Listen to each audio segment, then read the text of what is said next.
Hello and welcome to another edition of Mental Health Monday from Radio City Talk. On the programme today, we're going to be hearing from the team at GAMSTOP. Now, throughout this coronavirus crisis, we are doing our best to sort of maintain regular programming. So as we head into the bank holiday week, there won't be an edition of Mental Health Monday next week. That's just an FYI. That's just normal standard procedure for a bank holiday. So you've got the previous editions that we've had mid-COVID crisis with Jake Mills from Chasing the Stigma. That was last week. The week before, Jane Boland from James's Place. We've got this week's edition. Then we'll have a week's break before we head back into the mental health conversation. So that should explain, if there is a gap next week, why there's a gap next week. As ever, if you would like to contact the programme, you can do. Drop me an email, mick@radiocity.co.uk. And again, if you need support on mental health issues of many different kinds, head to the Hub of Hope, hubofhope.co.uk, and that will find services close to you. I'd really urge you to check that out. If it's not suitable for you, do pass it on to other people who may need it during these difficult times. Our guest on the programme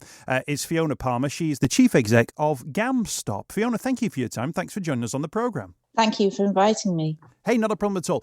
Fiona, first and foremost, can you tell us, what exactly is GAMSTOP? GAMSTOP is it's a website for people to go to block themselves from all online gambling that's available in the UK.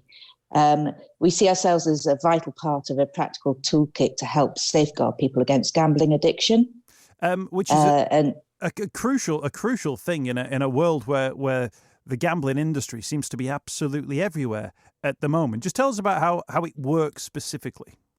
The way that it works is that anybody can come to our website, gamstop.co.uk, and they register their details. And we keep a central register of people who want to be excluded from being able to gamble online on any website or app available to anybody in the UK. And what happens is all the gambling operators, as part of their it's a license requirement for them to actually check the register that we hold, and if they match any of their customers against any of the people held on our register, they have to block them from being able to access any gambling activities. So obviously you're having conversations with the industry. Are they keen to have those conversations? They've got obviously a responsibility to their customers and their users. Are they willing to take part in that? Is that an easy conversation to have with the industry? Yes, it is. It is. It's actually been an easy conversation. We went live to consumers in April 2018, and at that point we were a multi-operator scheme, and we had 65 operators integrated with us at the time on a voluntary basis. And the majority of operators have actually joined us on a voluntary basis ever since that point. And it's only as of today that we are now a national scheme, and it's a requirement of license as of today for all operators to be integrated with us.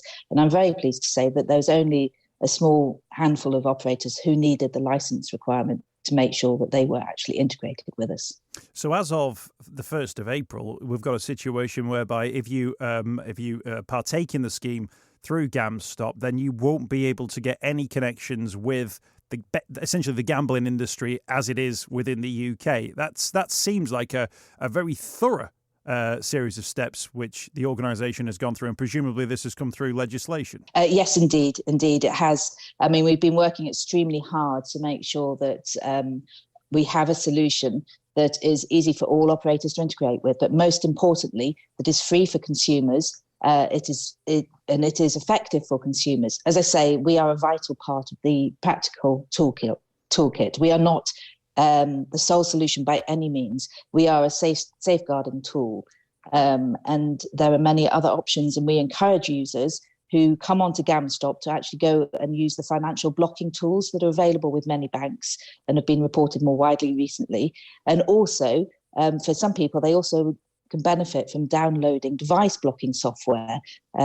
Therefore, we see it as a triangle of tools available for people to help themselves. But the most important thing is to seek help for any addiction. And there is a National Gambling Helpline, which is a free phone number of 0808 8020 133 that people can call if they have any concerns about their gambling or gambling of any of their friends or family members. Now, you've been up and running, you say, since, was it April of 2018? Yes, April 2018. Can you tell us in that time about the numbers of people who've registered? And if you can, give us a sense of how long they've been able to self-exclude for. What are you seeing people are looking to take a month away from the industry, a year away from the industry, 5 years away from the industry? What sort of trends have you seen since April 2018? So what happens is when somebody comes to our website, they select a minimum period for which they want to be excluded from being able to gamble. And we offer 3 minimum periods. It's 6 months, 1 year, or 5 years. We have seen the majority of people have actually taken up the 5-year option, which is fantastic. And therefore, they are protecting themselves for the longest period available. What happens is at the end of their minimum period that is chosen, their self-exclusion remains active until such point that they contact us via telephone to request for the removal of their self-exclusion. If we receive a contact from a consumer who is actively registered with us and still within their minimum period of self-exclusion, so say they've selected a year and they're 6 months in and they contact us to ask to remove it, we will not remove it because they have requested to be excluded. And we understand the importance of the request that they put to us, and we're here to help, as I say, to help safeguard them. Can I ask you about the sort of almost the state of mind of people who choose to self-exclude, where people who suffer with addiction, particularly to gambling, they will go through highs and lows about how they feel about either gambling, about themselves, about 1,000,001 different things. But it strikes me as a very proactive thing to do, to say, well, you know what? At this moment in time, I can take these steps, this piece of action, which will prevent me from causing damage to myself potentially in the future. There's a great deal of strength, isn't there, in self-exclusion? Presumably then, as you've hinted at there, you see the other side of it, where people suddenly think, I've made a mistake, I need to get back into this. Can I somehow cancel the steps that I've taken? And I guess that's a representation of the highs and lows of someone suffering with addiction. Most definitely. We've had over 130,000 people register with us to date, and we do get regular feedback from our consumers who say that in the moment of clarity and a moment of strength, they have managed to take the step to actually come and register on GAMSTOP. And we are very mindful of the fact that it is potentially a short moment window of opportunity that they have when they are registering with GAMSTOP. And therefore, we see the importance of making sure that they are signposted and have easy access, as I say, to the treatment, which is the most important element, that they actually go and seek treatment and speak to professionals who can help them. We do actually work very closely with the National Gambling Helpline, and people who contact us through our contact centre, all the details are available on our website. But when they contact us through our contact centre, we do actually have we can transfer people directly over to the National Gambling Helpline.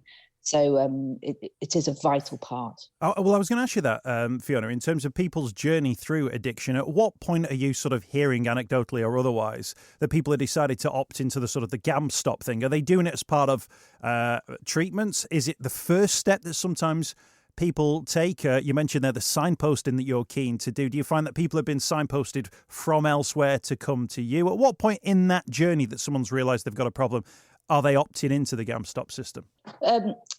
We believe, and this is from anecdotal feedback, that the majority of people will come to us as a first port of call. It's a starting point. We are here to give a bit of that breathing space to help them obtain clarity to actually go and seek the treatment and help that they need for the support for their addiction. We are most certainly not the sole answer, as I say. We are part of a toolkit. We're a practical part of a toolkit that's there. But as I say, we see ourselves as the starting point, as the first step, the entry point to buy a bit of breathing space. I think it's really fascinating that there are so many different types of addictions, Fiona, and I think gambling is specific for so many different reasons as well. The way that it operates, the way it's kind of legislated for, the way it's almost encouraged in often in people's walks of life. But actually, this seems to be a system which, unlike other addictions, you can put an absolute block on to a certain extent, where you can say, well, you remove the person's ability to take part in that damaging action, or an action which is damaging to them, which is a very thorough thing in a way which you can't necessarily do with maybe alcohol addiction or different other types of addiction as well. This seems to have something which has, almost like an industry standard to it, a blanket response which somebody can almost rely on in their own hour of need should they reach out for gambling once again, that there is a system there that says, no, it's not available for you across the board. Yes, most definitely. I mean, we see ourselves, as I say, I sometimes refer to it a bit as a critical friend. We are there. When a consumer comes to us, registers on our site, we will take their hand, and if they try and access online gambling websites, we will pull them away. We will help stop them. And therefore, it is a vital service. And I mean, we are extremely proud of the work that we've managed to achieve and to get all operators to integrate with us. These are the British licensed operators. So operators who offer their services within the UK have to hold a gambling license issued by the Gambling Commission within Great Britain. Fiona Palmer is with us on Radio City Talk, Chief Exec of GAMSTOP, and their website. I'll give you details of at the end of the programme today, and we'll keep you across the work that they're doing. Fiona, these are new times in which we're living, certainly in the way that we're doing this programme at the moment, as you'll be well aware. Are there people who are at increased risk at this very moment of turning to gambling websites purely out of the fact they may have longer access to mobile phones, laptop computers, they may have more time at home at the moment? Is that a risk and an increased risk in these new times in which we live? I would say most certainly it is a risk, yes. I mean, whilst people are at home, the only access that they will have to gambling is online and through their devices, and therefore we may well see an increase in people gambling more than they wish to and more than they actually intended to, and therefore potentially causing them harm. And this is why we are so keen to raise awareness that GAMSTOP is here for them, to help them and those people who need us. It is a free service. It's free to register with us, and we will help do what we can to safeguard them against being able to gamble online within the UK. Absolutely. And in terms of, can I ask you, within households, in terms of, and this again might be anecdotal evidence, people who register with you and you subsequently have communication with, do they get recommended by a particular person? Are you finding that there's a particular thing or circumstance that means they move towards GAMSTOP? Could it be a wife or a partner? Could it be somebody who is saying, let's have a look at this, let's see if these steps can benefit you? Is there a specific referral that you see time and time again from within that household environment? We don't capture why or how people necessarily come to us, so it's hard for us to actually answer that in detail. However, we do require all operators to signpost GAMSTOP to their customers, and also we work very closely with treatment providers and charities who also do signpost GAMSTOP services there as well. But yes, I mean, wives and partners, family members can recommend and signpost GAMSTOP to somebody that they are worried about. However, it is a self-exclusion scheme, and therefore we need the individual, because it is there to help the actual individual who wants to stop themselves from being able to gamble. During the sort of this sort of new socially excluded time that we're in, have you seen any trends moving in terms of people contacting you, maybe asking that you remove their restrictions that they placed upon themselves? Have you seen more people signing up to say, can I sign up for this service because I'm aware that being at home potentially for a long period of time might be a problem? What have you seen in this sort of last sort of couple of weeks? I think in the first week it was a little quieter. I think that's because everybody's getting used to the new norm. As we've gone into this week, we are starting to see levels return to what we were experiencing kind of a few months ago. So we're seeing kind of around 200 people a day sign up to GAMSTOP. As I say, we've got 130,000 people registered with us. So it is significant volumes that we are seeing come to the service. We are also seeing a slight increase, and we are monitoring the calls to our contact centre from individuals who are self-excluded. They are within the minimum period that they have selected to be excluded from, requesting to be removed from GAMSTOP because they are now at home. However, it is, as I say, it is early days. So, I mean, we are monitoring these figures closely. Absolutely. Can I ask you about age ranges? Because, of course, the way that people have gambled traditionally in the past may have been like a local bookmakers, but we're in this world now where gambling is available to everybody all the time, and it almost seems specifically aimed at a younger market. What sort of people sign up to the service? What sort of age ranges do you see people signing up as? Do you have a majority of people, for particular, through a certain age group, or what's your largest age group that you have people signing up for? The largest volume of users are aged between 25 and 34. So, I mean, GAMSTOP's data currently shows that around 42% of registered users are within the age of 25 to 34. This actually correlates with the figures produced by the Gambling Commission on their official health survey. So we aren't seeing anything that is that goes against already published figures out there in the public domain, and so we are mirroring as to what we expect. Our services are available for anybody aged from 16 plus, and they can register with us. And we, as I say, 42% are registered between the age of 25 and 34.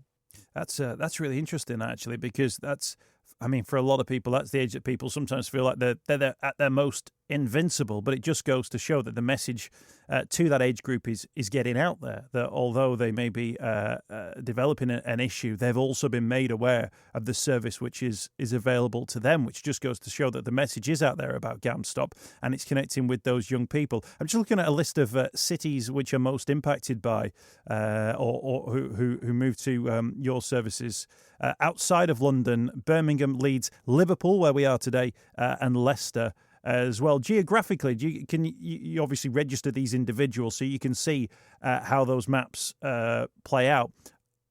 Is it about geography? Is it about certain types of people within that area? Is there anything specific other than the huge populations of these places that flag these up as problem areas? It is early days. I mean, we have some early statistics, as you rightly point out, about the people who are using the service and where they are from. But we are developing this part of our ongoing evaluation of the scheme. So what we are seeing does reflect the population side of things, but we are going to be evaluating this more as time goes on and undertaking further evaluation of the scheme and the users of the scheme. Absolutely. Fiona Palmer is with us, Chief Exec of GAMSTOP on Radio City Talk. We'll give you the details about how you can contact GAMSTOP if you want to self-exclude yourself. There was something I noticed, I just wanted to mention to you, Fiona. Yesterday there was a story emerging. There's one of the football leagues somewhere in Europe is still being played. I won't say which one because it relates to, for me, problematic reporting. And it was based around the fact that there were people reaching out to gamble on that particular league. Now, this is a league which no one would ever heard of.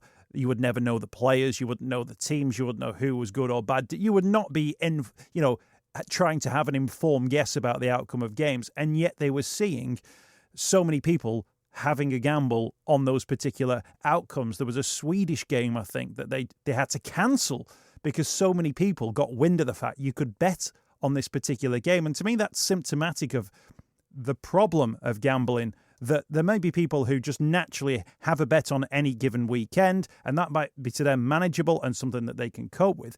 But there also seems to be a desire to gamble on literally anything that might come your way, to the point where the newspaper that was reported on this story even had a link to a website where you could go and look at the markets for that particular league. Now, it was absolutely gobbledygook in terms of the team and the players. You wouldn't have had a clue which one you were looking at. But again, it showed that desire that's out there and that pathway to gambling. If you really, really, really want to find it, you will easily find it, and you will be helped to find it in some cases by the mainstream media, which really surprised me in a time where it feels like sporting events are cutting off, and that might offer a respite for some. Yet clearly that addiction is still there for some, that desire to find anything to gamble on. Most definitely. Like yourself, I mean, I find that quite, yeah, it does kind of surprise me that these are still going on. However, this is why it is so important that we make sure that people are aware that GAMSTOP exists, and therefore, should they need our services and to use the service that we have there free to use for people and join the 130,000 people plus that we already have registered, it is vital that we get the message out there that GAMSTOP exists and is there to help. Absolutely. You mentioned a couple of times in terms of signposting with this one as well. When people do reach out to you, it's not just about the register and then go, there you go, you can't gamble, problem solved. Quite clearly, you'll feel a responsibility to those individuals to then be able to have conversations with various different organisations. You mentioned them a couple of times. Just give us a sense again, Fiona, of those organisations which can do great work here that may well be organisations that refer your service as well, and where people might be able to find out a little bit more from resources and such like before they maybe sign up to something like GAMSTOP. Most definitely. I think the best one for now, because we are all in lockdown, is the National Gambling Helpline. It's a free phone number, 0808 8020 133, and they are there to help people who are concerned about their own gambling and gambling activity of others. There's also the Northern Gambling Service run by the NHS, which has opened a clinic recently in Salford Quays in Manchester. So that's quite local. And they will also have a helpline that's available that can be found online. And then there are groups such as Gamblers Anonymous and GamCare as well. I'm writing all these down now as you speak. So we'll mention that helpline number again, 0808 8020 133. Also, the Northern Gambling Service, which I think is, you're right, a new service which has just been set up over the road in Salford, and Gamblers Anonymous, GamCare as well, details of which you find pretty much associated with all different sort of gambling literature which is out there at the moment. Fiona, thank you so much for your time. Most definitely. We also have, it's worth saying, we signpost all of these on our website. They are available, all the details are available on our website. So we have a support hub there. Brilliant stuff. So if people do want to sign up to GAMSTOP, just tell us where they can go. Tell us about the name of your website and where people can click on it. If you go to GAMSTOP, GAMSTOP.co.uk, and then you're able to register with GAMSTOP there. And within our website, you're able to find access to all other forms of help, treatment and support available. And again, registering is absolutely free. Gamstop.co.uk. Fiona, thank you for your time. Really appreciate you joining us on the programme.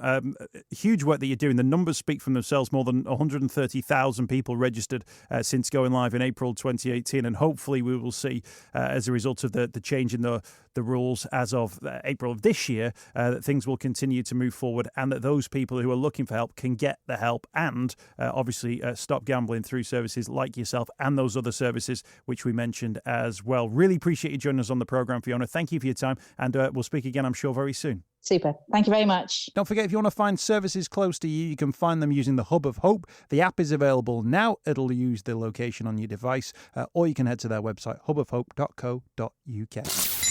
Mental Health Monday with Mick Coyle. Radio City Talk.